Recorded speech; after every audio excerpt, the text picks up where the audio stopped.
For the ones that came in this afternoon, welcome. Good to have you here on board. This afternoon we will speak about extended producer responsibility with regards to packaging, yeah? Because you have EPR for end-of-life vehicles, for example, for batteries, for e-waste, for packaging. It's a similar business case, but it's not exactly the same. You need to take into account the circumstances linked to the waste fraction. Residuos. Vamos a empezar entonces con el embalaje esta tarde.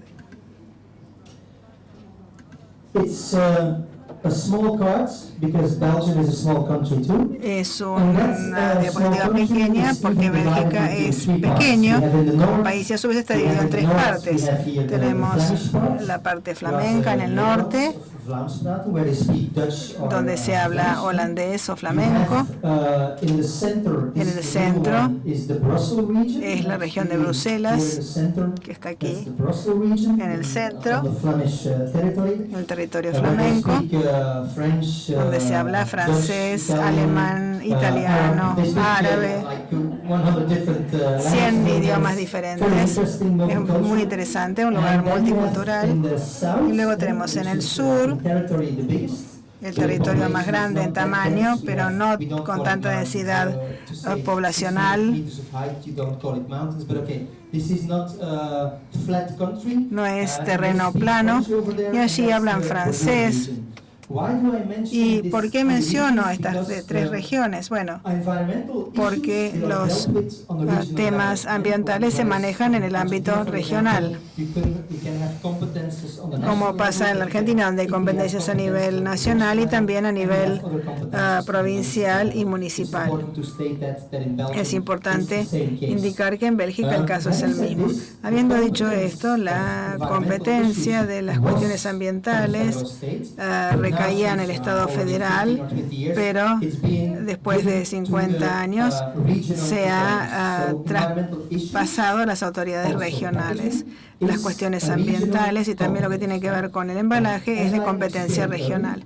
Y como expliqué antes, y vamos a pasar a la siguiente transparencia, la base de la legislación en materia de embalaje en los Estados miembros de Europa es una directiva europea. La directiva europea en cuanto a embalaje y residuos de embalaje es la directiva 9462, que establece, entre otras cuestiones, que se obliga a la industria, y podemos hablar después de cuáles son las industrias obligadas, pero estas industrias tienen que cumplir lo que se denomina la obligación de retribución, payback, que no significa, digamos, de retiro, perdón, que no significa que uno tenga que retirar el embalaje físicamente. Por ejemplo, si yo quiero utilizar otro packaging, pero es el único que tengo aquí, utilizando el ejemplo de la botella, no significa que hay que recolectar literalmente este embalaje. Significa que hay que llegar a un porcentaje de reciclado y de recuperación en el embalaje que uno coloca en el mercado. Esto es, no hay un retiro físico. Esa obligación es en realidad la obligación de alcanzar metas de reciclaje y recuperación. Pero no es la única obligación. También hay una segunda obligación, que es la obligación de información. Todas las compañías que colocan productos en el mercado tienen que informar a las autoridades qué es lo que han lanzado al mercado. Una vez que se ha llegado a las metas, hay que cumplirlas, y por otro lado informar a las autoridades de que utilizan como embalaje para colocar los embalajes en el mercado. Una tercera clase de obligación que ustedes tienen en la legislación en Bélgica es la obligación de redactar un plan de prevención. Cada 3 años las grandes empresas, no las pequeñas y medianas, sino las grandes, tienen que elaborar un plan de prevención en el que digan, bueno, en el año 2017, por ejemplo, este es el embalaje que yo puse en el mercado y para los próximos años yo voy a invertir en la prevención del embalaje, por ejemplo, reduciendo el peso. En lugar de 33 gramos lo voy a bajar a 23. En lugar de utilizar materiales complejos, voy a utilizar plástico no multicapa, sino monocapa para contribuir a la sociedad del reciclaje. Hay que describir eso en un trabajo, en un documento y monitorear todo por las autoridades. Hay 3 clases de obligaciones entonces: la de retiro, cumplir las metas, la de información, informar a las autoridades de qué es lo que han puesto en el mercado y redactar un plan de prevención para que las grandes empresas demuestren qué es lo que se va a hacer para bajar la huella ecológica en cuanto al embalaje que utilizan. Esto es algo importante. Tiene 2 aspectos. Por un lado, es cumplir con las metas de reciclaje y recuperación. Y por otro lado, los residuos electrónicos. Para los que estuvieron a la mañana, son requisitos esenciales en cuanto a los productos que se colocan en el mercado. En el caso de los residuos electrónicos, hay ciertas sustancias tóxicas que se tratan por separado, donde en otra legislación se establece cuáles son los requisitos que deben cumplir los productos para poderlos colocar en el mercado, para poder comercializarlos. Son 2 tipos de legislación entonces.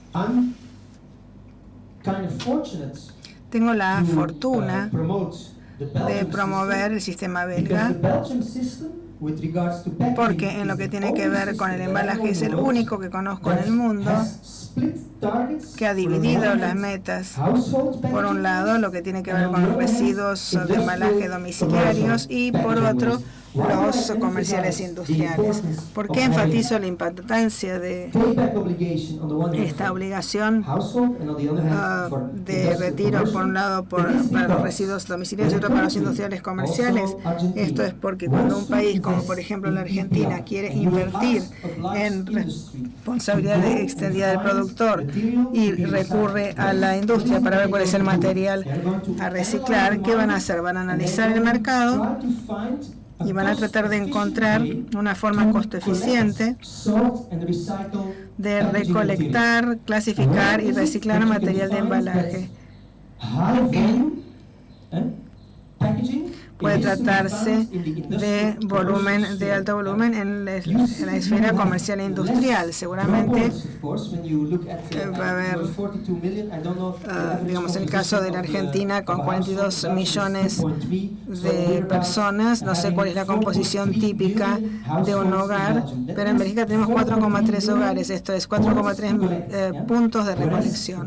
En tanto, en el caso de la esfera del B2B, de negocio a negocio, hay solamente unos 100.000 aproximadamente. Entonces, si vamos a recolectar materiales, embalaje de plástico, metal, cartón, y queremos tener grandes volúmenes, en primer lugar vamos a apuntar al embalaje comercial e industrial,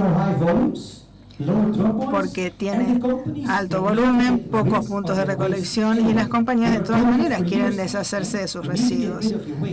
Y es buen dinero porque se vende a alguien interesado.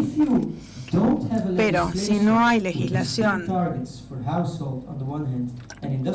con metas diferenciadas para lo que es, digamos, los residuos comerciales e industriales por un lado y los domiciliarios por el otro, no se va a invertir en su recolección. Dicho sea de paso, es muy económico recolectarlos, como dije. Hay unos 100.000 puntos de recolección en lugar de 4 millones, entonces el costo de recolección de los residuos de embalaje domiciliarios es mucho más alto que en el caso de los de origen industrial o comercial.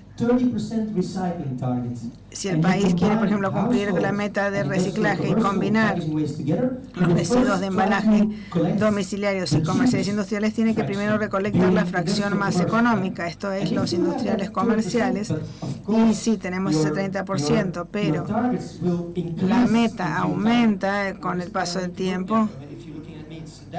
Si me miran a mí sería, digamos, graficándolo así, si incrementamos las metas a lo largo del tiempo, vamos a terminar teniendo para el año 2030, por ejemplo, la necesidad de llegar a un 70%.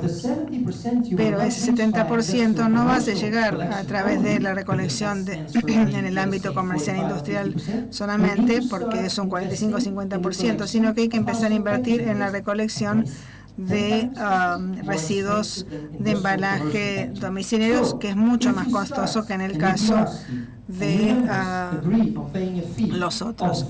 Si se acuerda pagar, por ejemplo, un fee de 100 pesos por kilo, estoy, digamos, mencionando cifras en el aire, y después de 7 años hay que pagar 1.000, nadie va a aceptar eso, digamos, pasar de 100 a 1.000. Entonces es preferible desde el día 1, y como invitación a los que redactan la legislación aquí en Argentina, que haya una diferenciación entre las metas para los residuos de embalaje domiciliarios y los que provienen del sector comercial e industrial.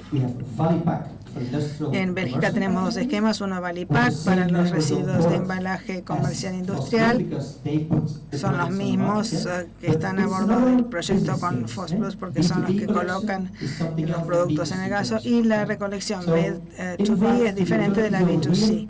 En cuanto a las autoridades aquí, entonces hay que invertir en metas diferenciadas para ambos sectores, esto es, los residuos de embalaje por un lado domiciliarios y por el otro comerciales e industriales. Como dije esta mañana, FOSPLUS basa el costo total de las actividades de operación, lo cual es muy importante porque luego tiene la posibilidad, por un lado, de impulsar el escenario de recolección y definir qué, cómo y dónde recolectar, pero al mismo tiempo tiene derecho a vender el material. Si no se paga el costo pleno del sistema, alguien más va a llevarse el material y venderlo. Es necesario hacerlo parte del esquema y controlarlo plenamente. La idea es llevar los mejores precios a los recicladores, pero hay que asumir la responsabilidad societaria y pagar por las actividades. En cuanto a la obligación de retiro, como dije antes, no es un retiro físico del embalaje, sino cumplir metas de reciclado y recuperación. Aquí pueden ver, si bien la luz no es muy buena, pueden ver la Directiva Europea de 1994 sobre metas de reciclado de entre 25 y 45%. En Bélgica, la legislación de 1997 fijó al menos 50%. En Bélgica, entonces, hemos ido un poco más allá respecto de lo que establece Europa que tenemos que hacer. ¿Por qué? Es esto, bueno, ya tenemos desde 1970 o la década del 80, ya teníamos recolección separada, digamos, puerta a puerta, también teníamos los recipientes para el vidrio en las calles, ya estábamos organizando la recolección separada antes de que se dictara la legislación. Durante, digamos, para el 30 o 40% del reciclaje, digamos, esa era ya una meta que habíamos cumplido, entonces por eso la elevamos. En cuanto a la recuperación, entre 50 y 60%, eso es lo que establece la Directiva Europea, algo que por supuesto no se va a cumplir en el primer año, se cumplirá a su debido momento. No me conozco los años de memoria, pero si implementamos la legislación en el 94, creo que había que cumplir las metas en 2004. Esto es no una cosa que se hace instantáneamente, sino de forma gradual. Una vez más, en Bélgica el caso de la recuperación es más de 80%. Después hubo una nueva directiva europea que hablaba de 55 al 80%, y en Bélgica respecto al reciclaje de residuos domiciliarios habla de por lo menos el 80%. La directiva y 90% es lo que se aplica en Bélgica. De nuevo, es imposible hacer esto en un año, hay que fijarse objetivos o metas factibles. Y también hay metas generales y también específicas para cada material. Las metas generales establecen reciclado por lo menos el 80% en total y para el caso del vidrio al menos 60%, papel y cartón también, y en el caso de plástico solo 30%. Es un 30% solamente y es mucho, es muy poco por un lado, mucho por otro, pero dista de ser suficiente. En Europa hoy tenemos un embalaje de economía circular que está siendo objeto de debate y ese embalaje establece que tenemos que alcanzar un 55% de reciclado de plásticos para el año 2030.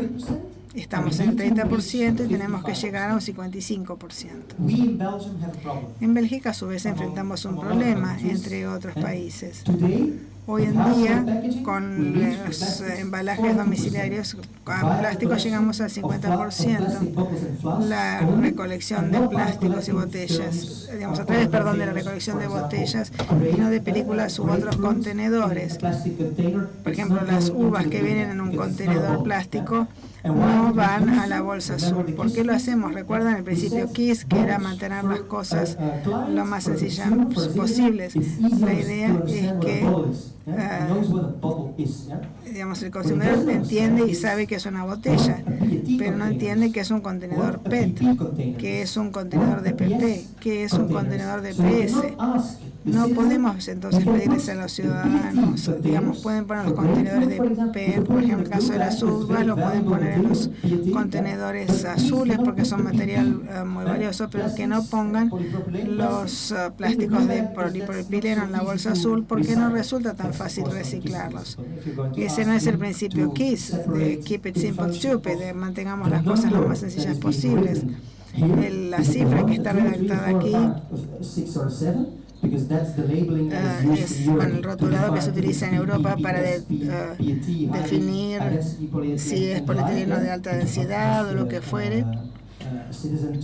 No podemos pedirle a los ciudadanos que hagan una clasificación de sus residuos por estas cifras. Eso a modo de introducción para decirles que en Bélgica llegamos al 42% de reciclado de plástico provenientes de embalajes domiciliarios, simplemente mediante la recolección de botellas. Pero 52 no es 54. Estamos haciendo un análisis en Bélgica para recolectar más plástico. El análisis que estamos realizando hoy es si deberíamos recolectar todos los embalajes de plástico o solamente los de plástico rígido. Porque bueno, la película ya de por sí es un problema de vez en cuando y digamos en la recolección, en la planta de clasificación, cuando vemos el envoltorio de los embalajes flexibles, hay un plástico rígido y es muy difícil separar uno del otro, de manera tal que somos grandes fanáticos de lo flexible. Y de colocarnos en una cinta transportadora para su clasificación. Hoy en día en Bélgica hay cosas que van por la cinta clasificadora y que se separan automáticamente. Por ejemplo, los plásticos transparentes de los que no lo son, los embalajes de metal a través de un imán, también hay otros materiales que tienen aluminio, pero en el caso del embalaje flexible resulta más difícil clasificarlo porque está metido dentro de otro. Tenemos que empezar en las formas de extender entonces la recolección de plásticos, si es todos los plásticos, solamente los plásticos rígidos o cuáles. Necesitamos alcanzar el 55% en 2030 y estamos en 42% hoy, que dicho sea de paso es uno de los mejores valores en Europa, así que sí, Bélgica manifiesta que tiene un problema, hay otros países que seguramente estén enfrentando problemas. En este caso no se necesita solamente metas generales, sino también metas específicas de los materiales para llevar al país a que piense e invierta en distintos materiales. Como dije esta mañana, interrúmpanme si hay algo que no les queda claro.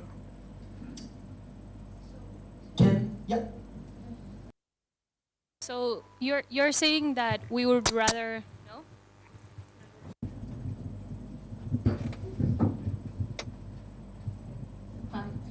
So you are saying we would rather Usted dice que es preferible utilizar botellas de plástico rígido que las flexibles entonces... No, no estoy sugiriendo eso. De lo que estoy hablando es que los materiales que se van a recuperar, digamos, para recolección, tenemos que saber qué es lo que se coloca en el mercado. Como dije de la mañana, hay que saber cuál es el mercado. Si el mercado está lleno de embalaje flexible, de bebidas, hay un mercado para reciclar, en consecuencia es una fracción homogénea, es de alto volumen, tiene valor. Hay que hacerse todas estas preguntas y encontrar respuestas para el país hoy y en el futuro. ¿Cuáles son las tendencias? ¿Cómo se ve el embalaje o cómo se verá, mejor dicho, en 5 años? Si quieren invertir en la recolección por separado, hay que saber qué es lo que va a ingresar al mercado de aquí a 5 o 10 años. Hay que hacer proyecciones. No estoy diciendo que opten por plásticos rígidos para las botellas, sino que es una cuestión que la tiene que regir el mercado. Y ustedes tienen que saberlo desde el principio. No tenemos la bola de cristal para saber qué va a pasar de aquí a 10, 15 años, pero sí ser conscientes de las tendencias.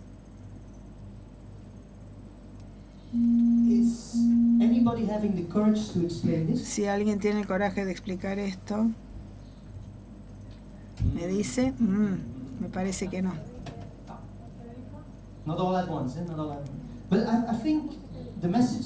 Creo que el mensaje esta mañana fue bastante claro. Lo voy a explicar y si quieren que amplíe, por favor, en alguno de los conceptos del sistema, no tengo ningún inconveniente. Voy a repetirlo para asegurarme de que tengan la información necesaria. En el medio tenemos FOS Plus.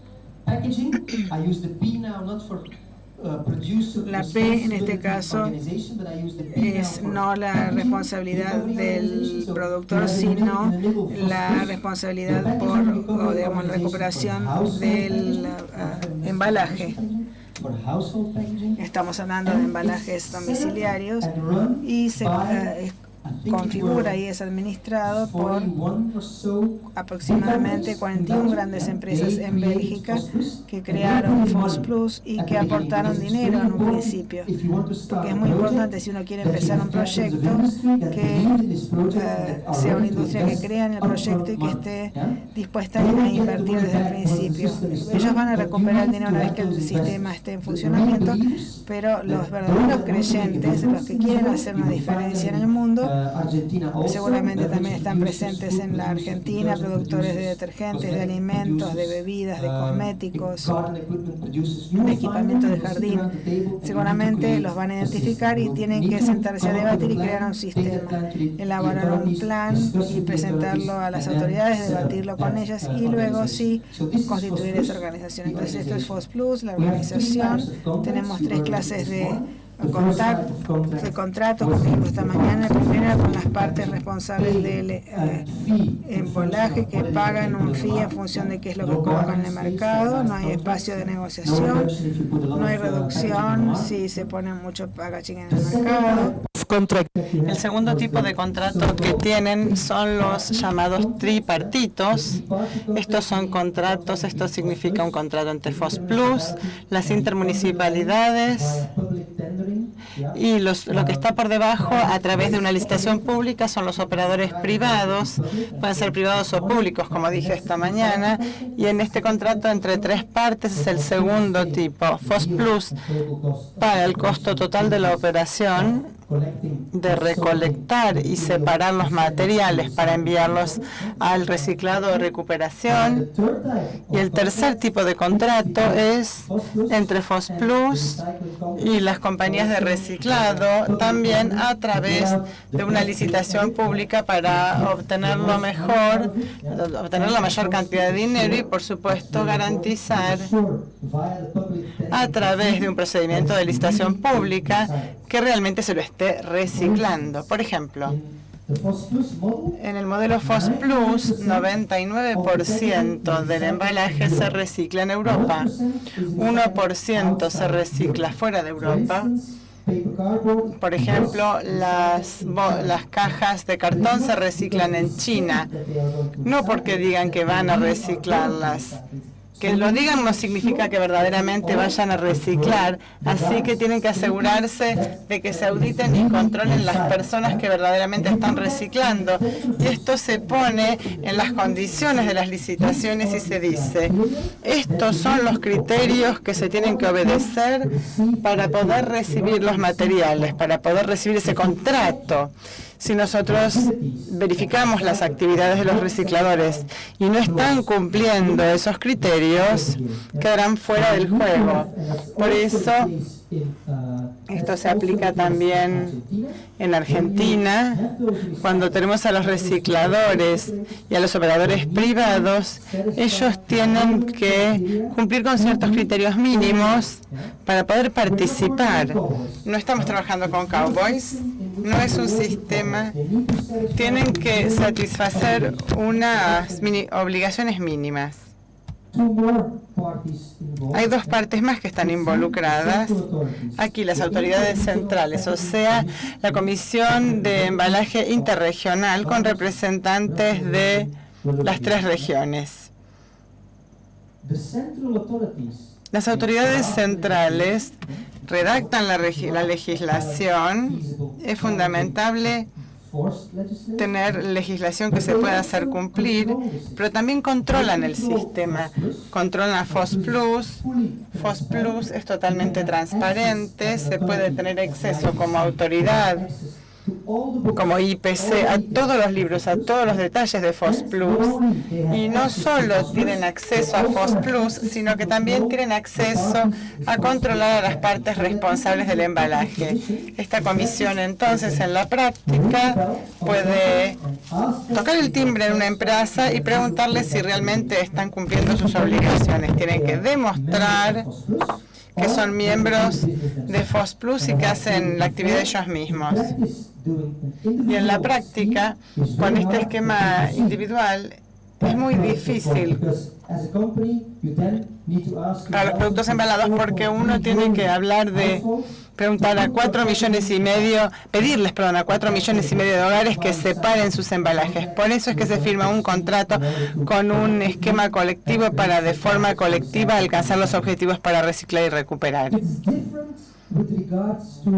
Esto difiere del embalaje industrial. Durante el almuerzo me hicieron una pregunta muy interesante acerca del embalaje.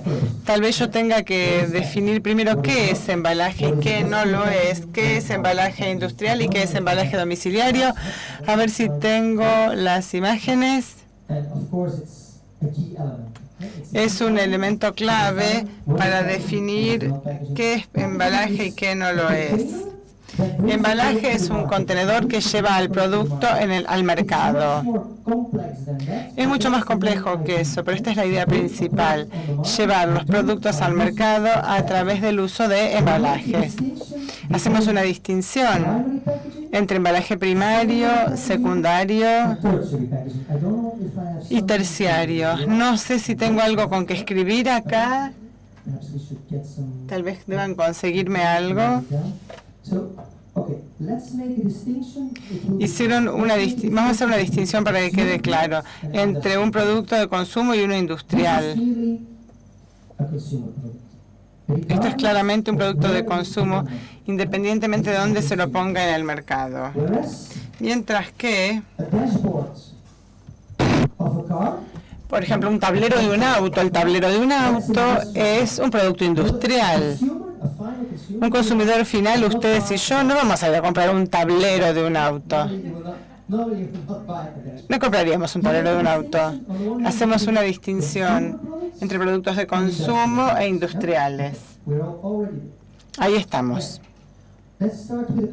Empecemos con un producto de consumo para el consumidor.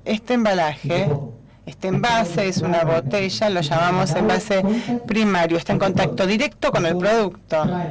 Por eso hablamos de primario. O tal vez el envase para venta unitaria, pero recuerden que es un envase primario y esto termina en la alacena del consumidor, en el tacho de basura del consumidor, del hogar. Esta botella no la compramos como una unidad, La podemos comprar sola, con 3, 6, 24. Ese grupo lo llamamos embalaje secundario, cuando son grupos. Es un producto de consumo que está agrupado y envuelto en grupo. Por ejemplo, un pack de 6 botellas. Ahora voy a volver a ese embalaje secundario.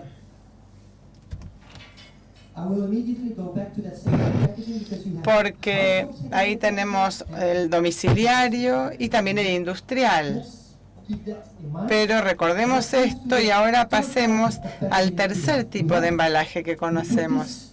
Ponemos esto en un empaque o en bolsitas de cartón, por ejemplo, y ponemos esas cajas o esas botellas con film en un pallet de madera o de plástico, y ese pallet se considerará un envase terciario o de transporte. Ese envase terciario nunca va a terminar en el hogar de alguien, va a quedar en la industria, ¿correcto? Ustedes no llevarían un pallet a su casa habitualmente. El envoltorio de un pallet tampoco lo llevarían normalmente a su hogar. Lo que tenemos aquí es lo que ya hemos definido, que es un producto de consumo con un embalaje primario, un embalaje secundario y uno terciario. El packaging primario se tiene que tomar se toma del local y se lleva a casa. Uno la consume y termina en el tacho de basura. Esto se convierte entonces en un residuo domiciliario. Por eso a este envase primario lo llamamos paquete domiciliario. Recuérdenlo. Mientras que el embalaje terciario de un producto de consumo se queda en el B2B, de empresa a empresa, y no está sujeto a nada de lo que hace FOSPlus, porque FOSPlus está para ocuparse solamente de los residuos domiciliarios que son embalaje. Lo otro permanece en la esfera B2B, de empresa a empresa. ¿Me siguen hasta ahí? Definimos el terciario como un embalaje industrial porque se queda en B2B, de empresa a empresa. Lo más complejo es el secundario.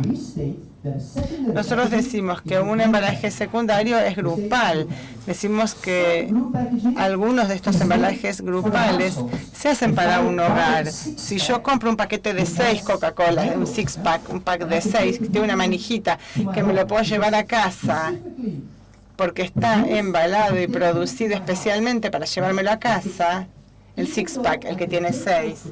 Aunque pueda sacar la botella y comprar una, la idea del envase así, cuando tenemos un embalaje que es multipack, es grupal y está diseñado para llevarse a casa. O sea que un hogar va a consumir el paquete entero.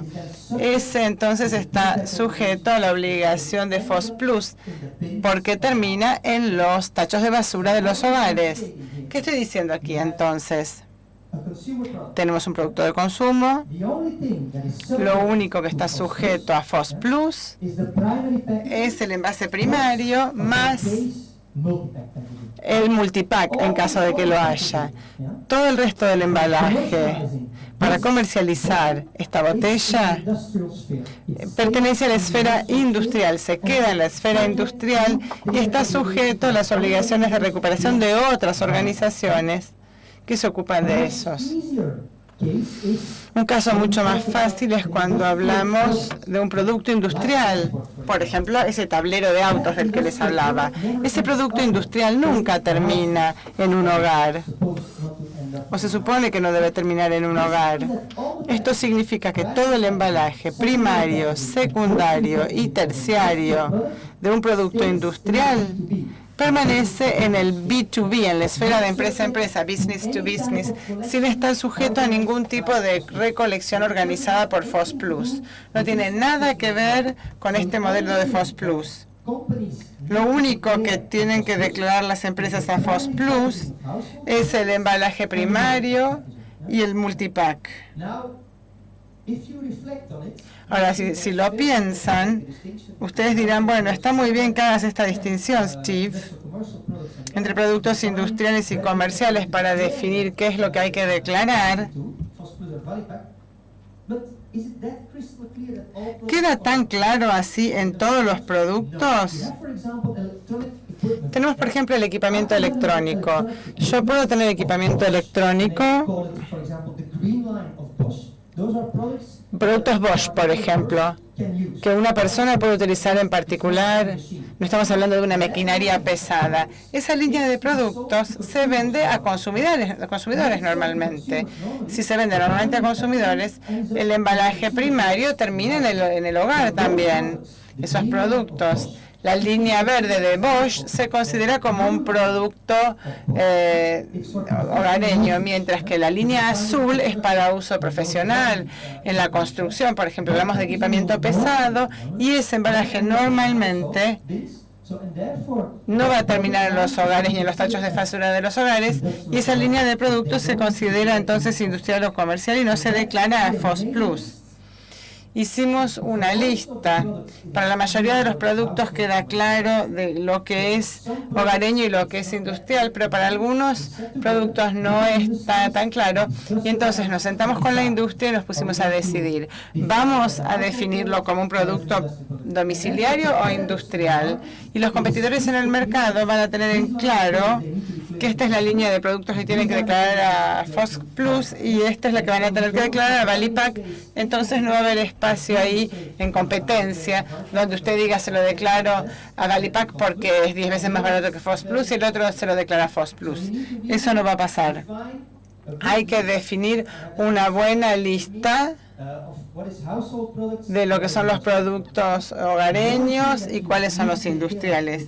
Y lo único que hay que cuidar es el embalaje primario, además del multipack. Nos hemos olvidado de los ciudadanos, pero como indicó el señor ahí y que tenía algunas dudas con el tema de las comunicaciones, una vez más el 10 al 15% del presupuesto total de estas operaciones se destina a las comunicaciones. ¿Qué es lo que se está recolectando en Bélgica? ¿Quiero decir que deberían hacer lo mismo en la Argentina? No. Ustedes tienen que tener en cuenta las circunstancias locales, su mercado, pero aquí encuentran 3 corrientes de residuos.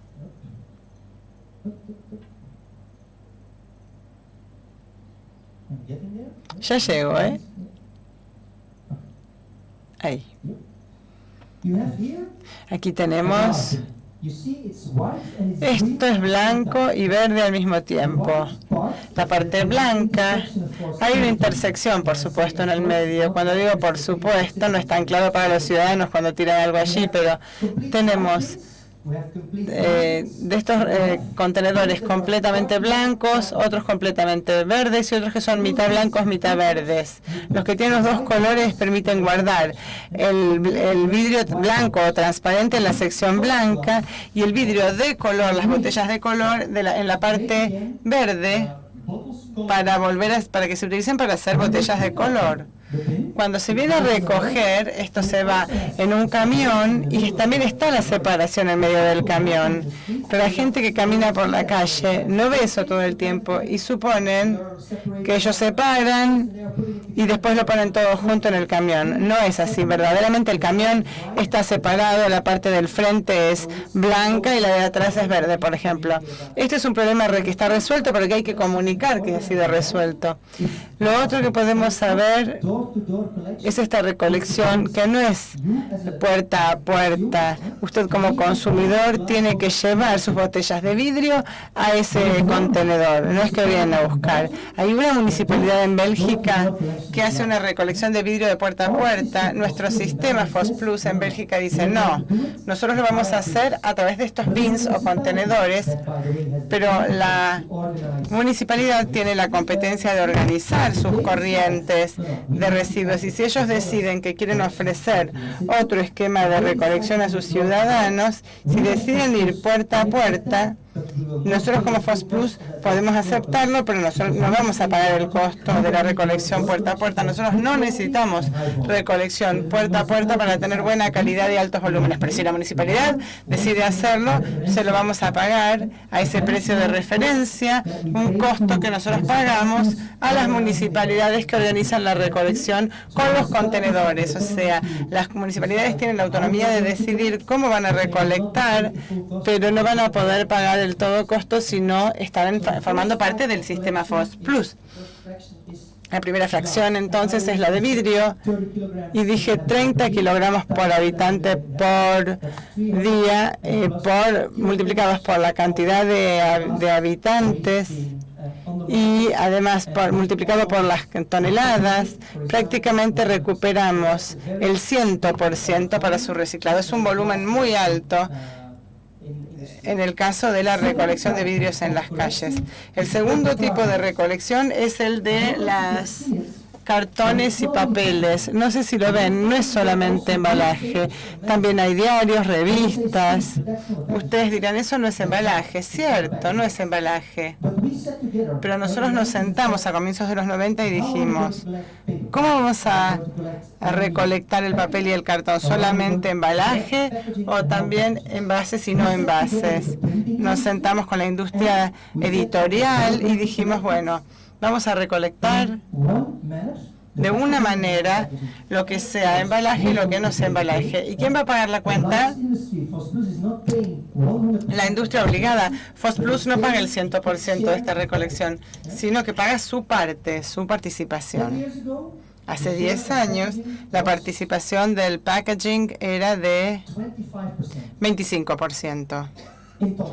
En toneladas, 75% diarios y revistas. FOS Plus al principio pagaba el 30% del costo total de la recolección de esta corriente.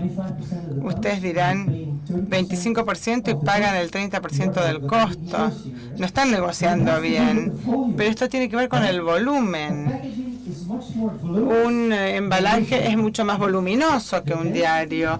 La densidad de un envase lleva más espacio. Tener 1 kilo de envases que de diarios. Los envases ocupan más espacio. Por eso dijimos 25%. Por 25% de los envases pagaremos el 30% del costo total. ¿Esto es así en la Argentina? Algunos leemos el diario en papel, otros ya leemos el diario en los iPads o los celulares o las computadoras. Esto significa que la proporción de diarios se va reduciendo. Esto es así en Bélgica y seguramente lo será en la Argentina. Hacemos un análisis de esta composición y veremos que hoy en día en Bélgica es 33 a 35%, ya lo constituyen los envases. Por lo tanto, FOS Plus tiene que pagar más. Y hay debates ahora de que FOS Plus tiene que pagar el 45% del costo total porque la parte del embalaje está aumentando. La cantidad total de toneladas de recolección de cartón está bajando porque los diarios ya no se leen tan a menudo en papel, pero la parte que ocupa el embalaje está aumentando y por eso es que FOS Plus recibe más toneladas, pero también paga más. Esa es la segunda fracción. Y luego la creación de FOS Plus en 1994 comenzó con la recolección de la fracción liviana. ¿Qué encontramos en la fracción liviana? Botellas PET. En esa fracción tenemos las transparentes, sin color, tenemos las transparentes que son medio verdosas, las que son más azuladas. Ya tenemos 3 fracciones de botellas PET que estamos separando. Y tenemos una cuarta fracción que son las botellas de polietileno de alta densidad. No sé si ustedes las usan para la leche aquí en la Argentina. Esas botellas blancas de HDP también lo encontramos para el shampoo, detergente, todo eso lo tienen las botellas opacas, esto significa no son transparentes, son de polietileno de alta densidad y hay mucho volumen de eso en el mercado. Ponemos las botellas y frascos también en una corriente separada. Esa sería la cuarta fracción. La quinta fracción son los envases con acero. Esto puede ser latas de bebidas, por ejemplo, la lata que yo mencionaba esta mañana, o pueden ser latas de comida, de tomate o de choclo o lo que sea. Eso lo pueden encontrar en acero y esa es la quinta fracción. La sexta fracción en la bolsa azul son las latas de aluminio. Un productor puede decidir poner su cerveza Stella Artois en una lata de acero o de aluminio, dependerá del precio, de lo que haya disponible en el mercado. También depende qué tan sexy queremos que sea el embalaje, porque el pegamento del aluminio es distinto del de acero. El aluminio es mucho más sexy en su apariencia, mucho más atractivo que el acero. El aluminio es mucho más liviano también que el acero. 13 gramos en lugar de 26 para la misma lata de 330 centilitros, pero o 33 centilitros. Así que uno puede elegir cuál utilizar. Esta es la sexta corriente.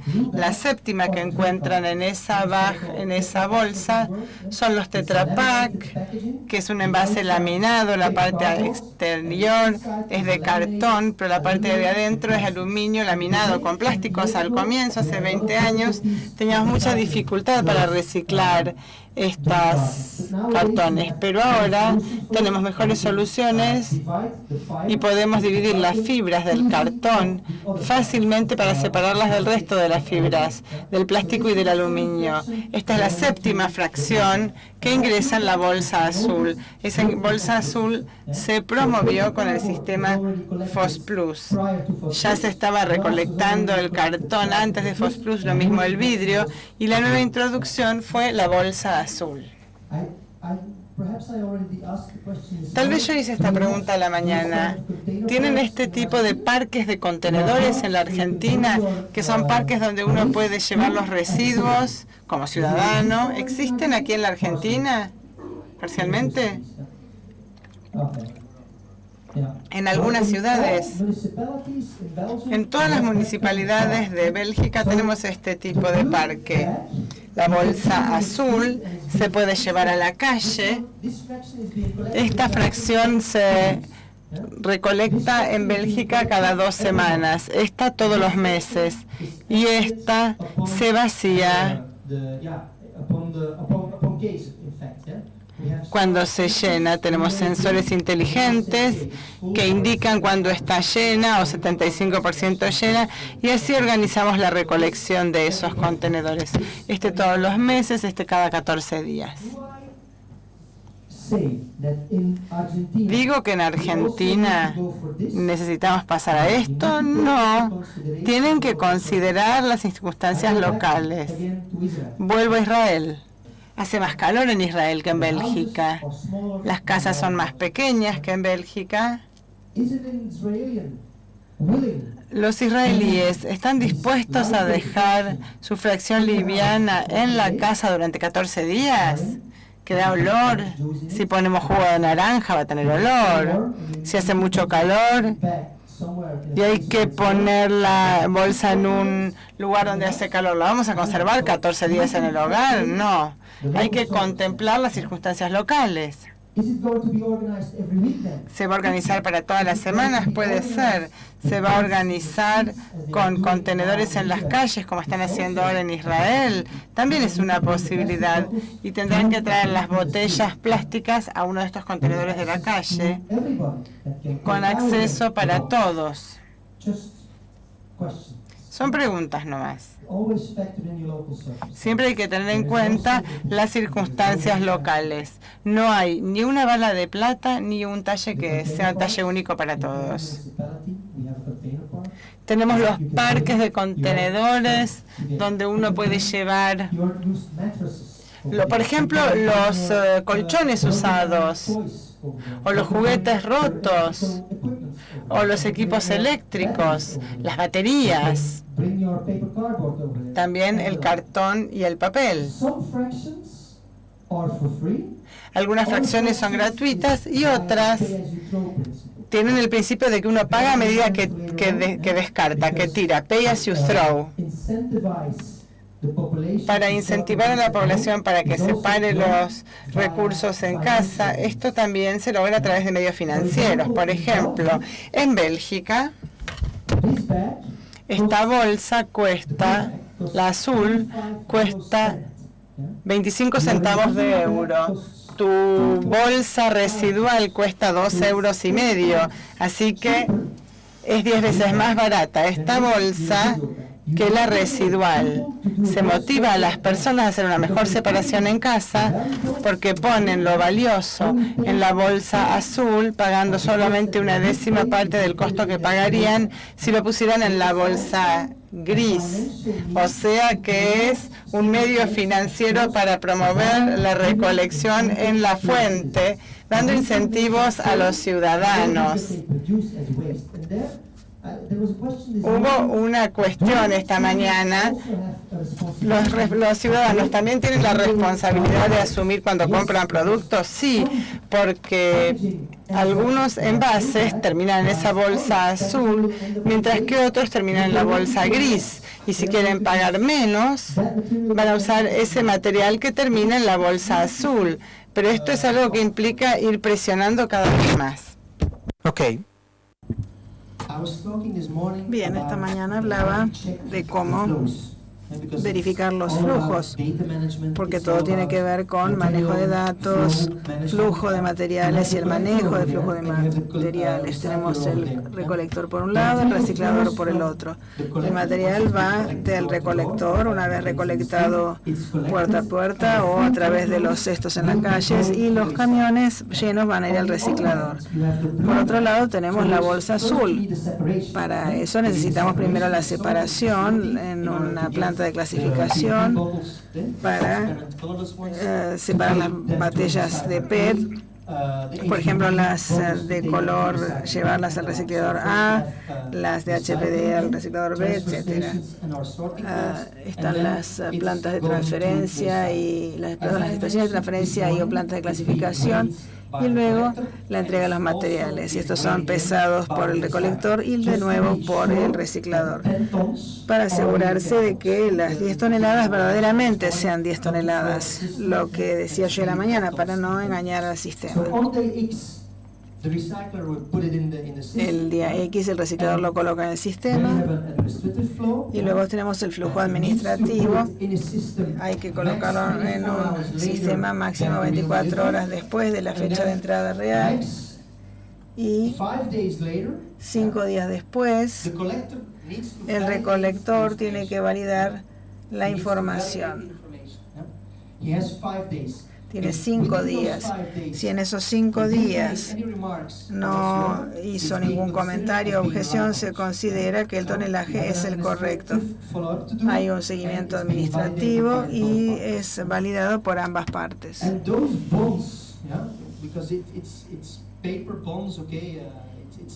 Son esa especie de tickets, y de esos hay 30.000 por año, 30.000 entregas que se realizan por año, y eso constituye la base. Recuerden que está FOSPlus en el medio, y ¿se acuerdan la flecha que iba a la municipalidad que le pagaba a los recolectores? Ese es el sistema para pagarle a los recolectores. Y también constituye la base para facturar a los recicladores, porque el tonelaje ya está cargado en el sistema. Es muy transparente, fácil de comprender, pero es necesario contar con un buen sistema, por supuesto. Otro elemento importante para el sistema es contar con aseguramiento de la calidad. Si no tenemos buena calidad que ingrese al sistema, no vamos a tener la posibilidad de hacer un reciclado positivo. Vamos a terminar haciendo un downcycling, o sea, un mecanismo de reciclaje pobre. El material va a tener menos valor y no van a poder acceder a buenos esquemas de reciclado. Es necesario entonces verificar la calidad del material y asimismo no solo el material en sí, sino también los datos. Es importante, por un lado, controlar los flujos de materiales y, por otro, los datos. Es muy importante tener ambas cosas. ¿Se acuerdan que yo insistí mucho con el tema de la comunicación? Este es un calendario, ¿se acuerdan que yo mencionaba antes? Que está en los hogares, donde se identifica cuándo pueden colocar las bolsas de residuos afuera o la bolsa azul. Es importante y cada vez más y más personas están utilizando la aplicación, y después de algunos meses de vivir en una nueva ciudad, uno ya sabe cuándo sacar la basura. Yo lo que me fijo es qué hacen los vecinos. Digo, ok, hoy es el día de la bolsa azul, etcétera. Es muy importante la comunicación. La comunicación es importante. Por un lado, la distribución de los calendarios, y también en las paradas de colectivo se hace publicidad en las paradas, diciendo, usted no solamente tiene que clasificar en su casa, sino también en la oficina. Actúe en la oficina como actúa en su casa. Esto no se va a lograr de un día para el otro en Argentina tampoco, pero sí hay que implementarlo gradualmente.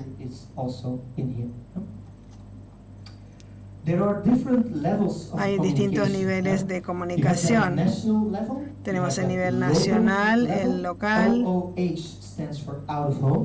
OOH es out of home en inglés, o sea, fuera del hogar, porque hay que llevarse fuera de la casa el hábito de clasificar, aplicarlo también, y decir, bueno, si no tengo la oportunidad de colocar mis residuos en el tacho azul, tengo que poder ponerlo en otro lugar. Out of home tiene que ver entonces con tener comunicación, pero también la infraestructura correcta.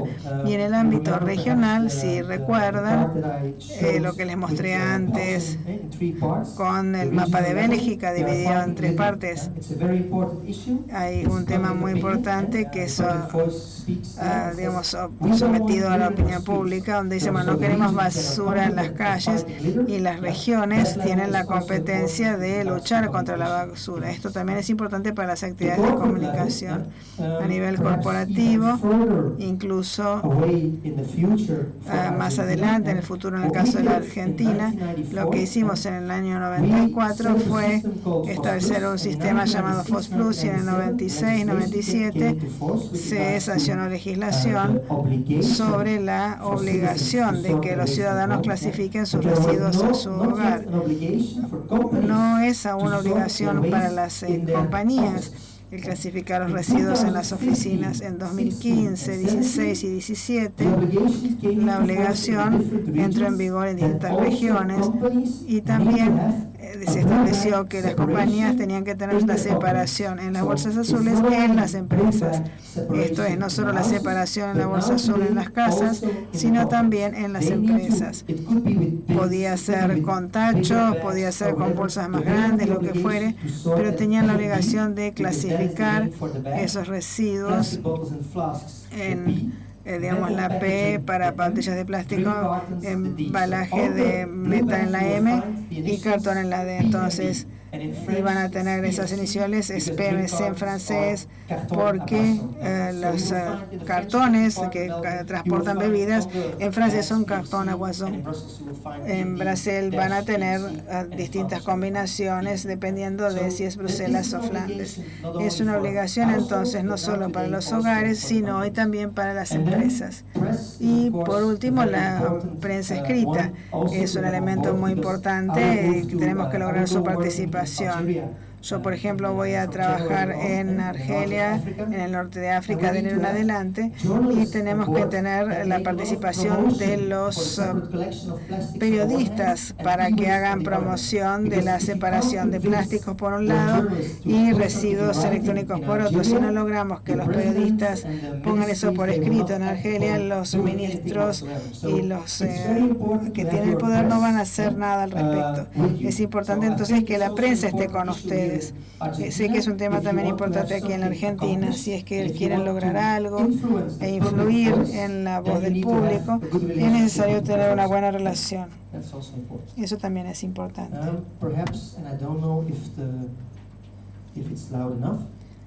Vamos a ver si se puede escuchar el video.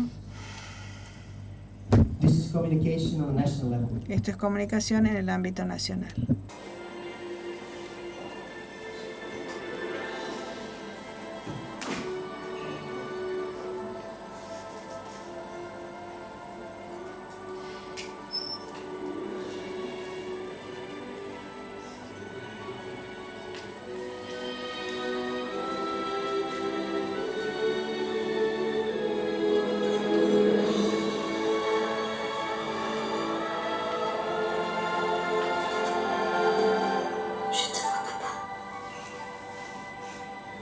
Moi aussi, je te vois, madame. Pour le futur, continuons à bien trier. FOSS Plus. Okay. All right. What the idea here is. La idea aquí es clasificar los residuos incluso en el espacio exterior. Llevar los hábitos de la casa a otros lugares. Y en este caso es el papá que clasifica la basura en la nave espacial. El chico le cuenta que está haciendo lo mismo y el papá le reafirma que está haciendo lo mismo que hace en la casa, lo hace en la nave espacial. Ahora bien, ¿a dónde lleva toda esa legislación? ¿Estamos creando un mundo mejor al implementar la responsabilidad extendida del productor? ¿Hace alguna diferencia? ¿Ayuda a reciclar? ¿Ayuda a pasar a una economía circular? ¿O estamos siendo más eficientes con nuestras materias primas? Sí. La prevención es importante. Lo que vemos, por ejemplo, es que gracias al sistema FOSS Plus, en las botellas a lo largo de 10 años, el 16% menos de material se está utilizando. Lo que impulsa esto no solo es el componente ambiental para las empresas, sino también un incentivo financiero. Si utilizamos 16% menos de material, pagamos 16 menos de aranceles al sistema. Es una cuestión lógica. Entonces, no tiene que ver solamente con el medio ambiente, sino también que es un tema económico. En el caso de las latas, 13% menos. En el caso de las bandejas de plástico, casi 30% menos de material que se está utilizando. La reducción del peso siempre es la solución, no siempre. Yo, por ejemplo, tengo una botella plástica en Bélgica que solamente pesa 8 gramos. Es realmente muy delgada. Pero si le pido a mis hijos mellizos cuando tenían 3 o 4 años, ahora tienen 13, pero cuando tenían 3 o 4 años, si les pedía que vertieran el líquido de allí, la flotaban y el agua iba para todos lados. Así que el tema de la liviandad del material no siempre es la solución. Uno puede modificar el embalaje utilizando, por ejemplo, otros materiales menos complejos, materiales menos complejos. En Francia incluso han ido un poco más allá y el ecoemballage dice que si tiene material de barrera en esa botella de PET, se paga un fee suplementario. Entonces han ido un poco más allá en el ecodiseño. En Bélgica no hemos llegado a esa instancia aún. La presión no es tal. En Bélgica nadie ha dicho que tengamos que adoptar ese camino, pero sí ya se está haciendo en Francia. Era algo que también quería comentarles. Bueno, el dinero mueve el mundo. Sabemos que el dinero es un elemento importante, pero las cuestiones ambientales también. En definitiva, bueno, uno tiene que elaborar un modelo de negocios, de dónde viene y hacia dónde va el dinero. Lo que vemos aquí son 160 millones de dólares lo que cuesta el sistema, y el dinero proviene por un lado de la venta del material y por otro del déficit que está a cargo de la industria obligada, que se encarga de los otros 84 millones. ¿Y a dónde va ese dinero? Va a recolección y clasificación, 130 millones de dólares se dedican a las actividades operativas, y aquí otros costos, 30 millones que se destinan a comunicación, contribución a las regiones. ¿Qué es esto? Bueno, las regiones dicen que la industria que vuelve a poner productos en el mercado es responsable también por la basura que generan. Ellas dicen, no, nosotros no somos responsables, es la conducta de los consumidores que tiran la botella en la calle, no es mi culpa, no soy yo el que tiro la botella en la calle. Pero hubo tanta presión en el sistema FOSPlus que acordó pagar a las regiones una suma de dinero para que se encarguen de la basura. Es una especie de compensación. Decir, ok, bueno, vamos a asumir en parte ese costo también para luchar contra, digamos, la basura en la calle, porque creemos que es importante educar a nuestros ciudadanos y clientes para que no tiren basura en la calle. Así que les pagamos a las regiones. ¿Qué más? Prevención, control, costos generales, los sueldos de los que les hablaba del personal de FOSPlus. Así que es importante tener esas cuestiones en cuenta. Hablemos ahora de desempeño.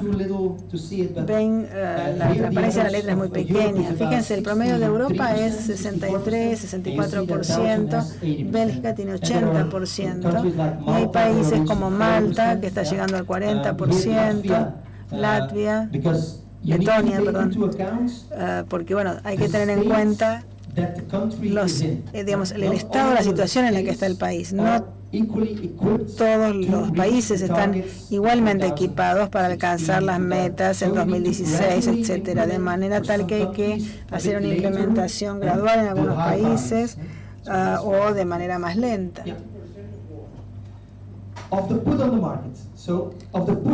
El porcentaje de lo que está puesto en el mercado. Si uno pone 800 kilotoneladas de embalaje en el mercado, entonces se debe recolectar 640 kilotoneladas. Es lo que se coloca en el mercado. Buena pregunta. Vemos que FOSPlus Bélgica tiene resultados muy altos, pero aún no hemos llegado a la meta. Les estoy mostrando algunos de nuestros secretos. Hablaba de las botellas de vidrio, ¿se acuerdan? Las botellas de vidrio pesan 500 gramos. Las de PET pesan 20 gramos. Se necesitan 25 de estas de plástico de PET para tener el mismo tonelaje que una botella de vidrio. Tenemos una importante tarea de recolección de vidrio en Bélgica, no solo propio, sino que recolectamos también vidrio suplementario. ¿Qué quiero decir con esto? Yo, por ejemplo, normalmente este fin de semana, el fin de semana pasado, salí con amigos a la región de Champagne, de la Champaña, para comprar mi propio champán.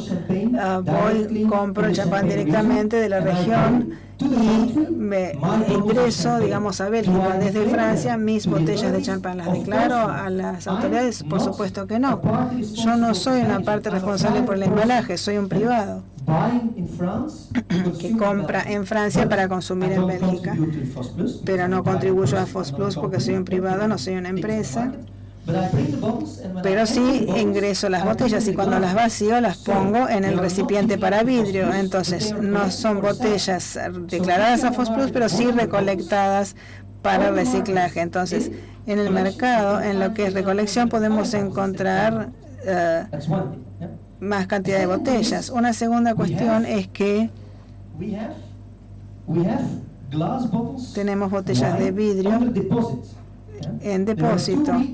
Hay dos minoristas, Deleuze y Courets que producen su propio vino, elaboran su propio vino, lo embotellan ellos mismos y esas botellas están bajo depósito. Hay que pagar 0,1 de euro sobre el precio de la botella. O sea, si como uno compra la botella de 40, por ejemplo, 10 centavos, es el depósito. Serían los envases retornables, digamos. O sea, uno, digamos, se lleva la botella y cuando devuelve la botella le devuelven el precio. Y eso es en el caso de los que embotellan vino en botellas reutilizables. Hay algunos otros que embotellan en botellas no retornables. Las botellas que contribuyen al sistema no pagan un fee, pero uno los va a encontrar esas botellas en el tacho para vidrio.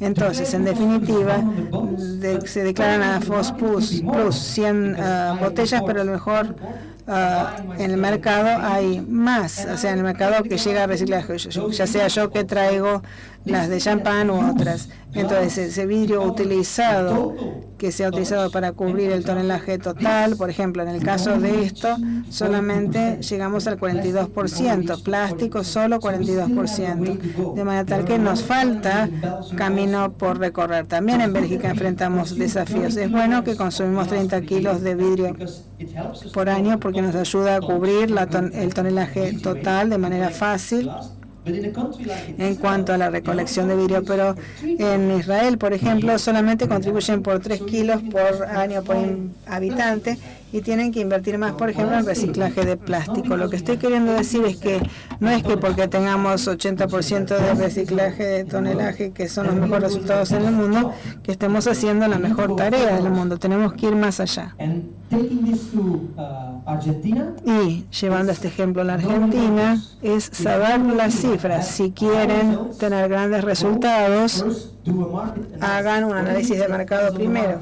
¿Qué es lo que llega al mercado hoy y mañana? Es muy importante que sepan o que tengan en claro los números.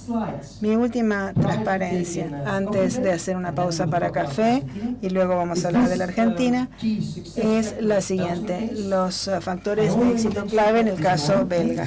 Ya los mencioné esta mañana. Es muy importante contar con legislación que sea realista, factible, que plantee desafíos, y algo que no mencioné es que vaya avanzando gradualmente.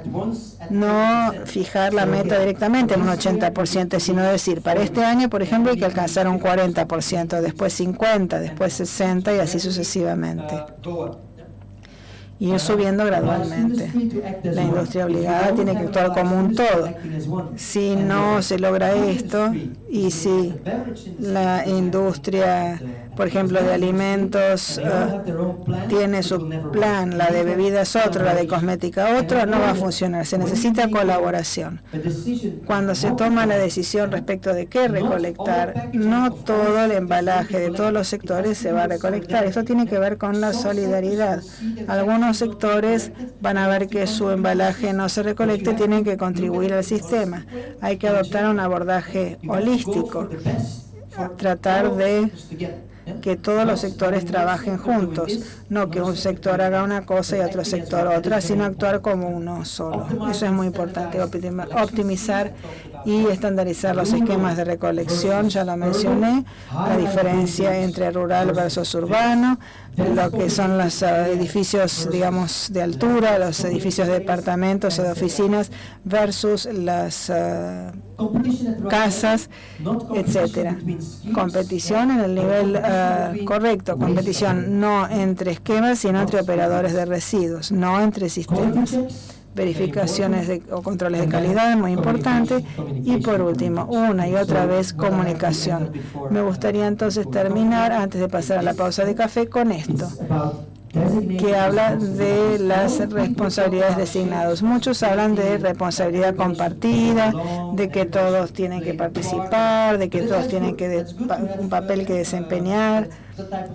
Está bueno tener ese tipo de colaboración, pero también hay que dejar muy en claro en la legislación quién es responsable de qué. Digamos, tiene que ver con las responsabilidades designadas y también con ser motivado, colaborar, trabajar juntos y tener confianza. Gracias.